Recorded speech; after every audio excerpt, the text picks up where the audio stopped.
Hetepu. Peace and blessings to all from Divine Peace Meditation and Yoga.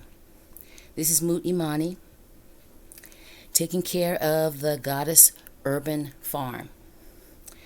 Since there is a severe thunderstorm threat for Hampton Roads, of which Norfolk is a part, I decided to bring my young and delicate plants inside until the storms have started and passed.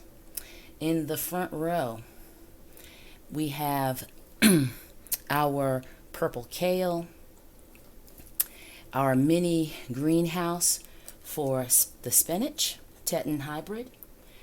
We then have the long tray of wasabi arugula. On the second row, we have our two Asian plants yet to be identified.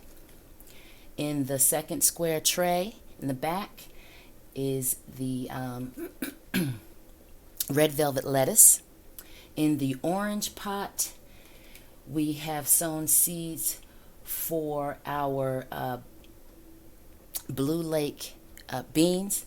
And in the blue pot, we have sown garlic bulbs just earlier this week, so the pots are not full and they are quite light, and I thought that perhaps they would be in danger during the high winds expected of the storm.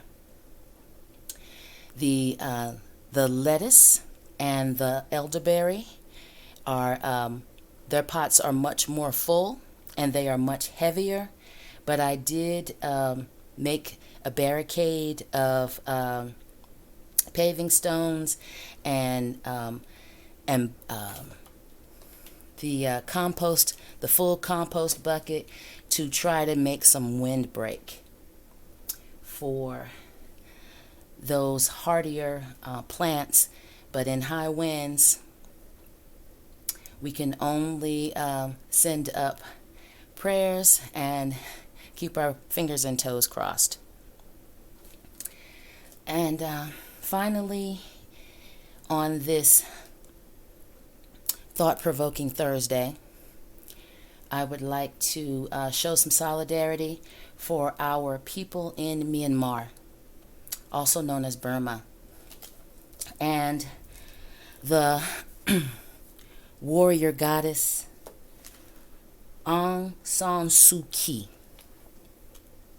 In the book Goddess Shift, she contributed in chapter 27 that begins on page 248. I'd like to just read some highlighted portions of what she wrote. It is not power that corrupts, but fear. Fear of losing power corrupts those who wield it, and fear of the scourge of power corrupts those who are subject to it. Chandagati, corruption induced by desire, is deviation from the right path. Dosagati is taking the wrong path to spite those against whom one bears ill will. And Mogagati is aberration due to ignorance.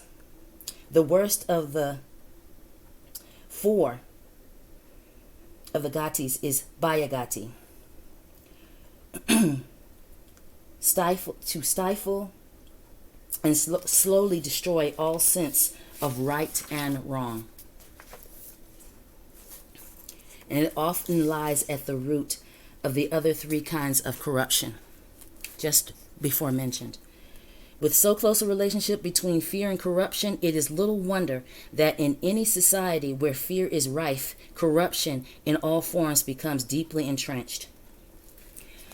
The students who protested, just as a side note, back on August 26, 1988, in which the military junta so violently suppressed all demonstrations for democracy throughout Myanmar, then called Burma. And she writes about those students. The students were protesting not against the death of their comrades, but against the denial of their right to life by a totalitarian regime that provided the present of meaningfulness and deprived the present of meaningfulness and held out no hope for the future. Quote, the people of Burma had wearied of a precarious state of passive apprehension where they were as water in the cupped hands of the powers that be. And here is a saying from that culture. Quote, emerald cool we may be, as water in cupped hands, but oh that we might be, as splinters of glass in cupped hands. End quote. Glass splinters, the smallest with its sharp, glinting power to defend itself against hands that try to crush, could be seen as a vivid symbol of the spark of courage that is an essential attribute of those who would free themselves from the grip of oppression.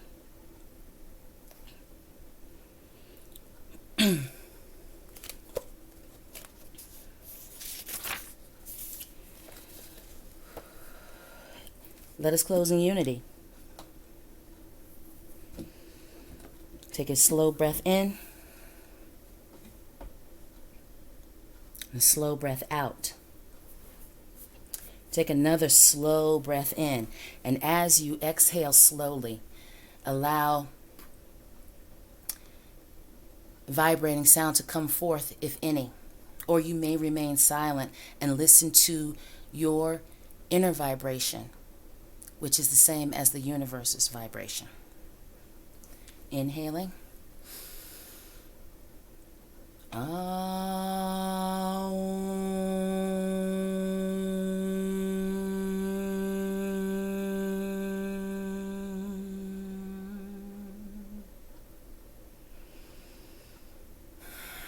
Tua Ntr, Ajay Ashe. Namaste. Aung.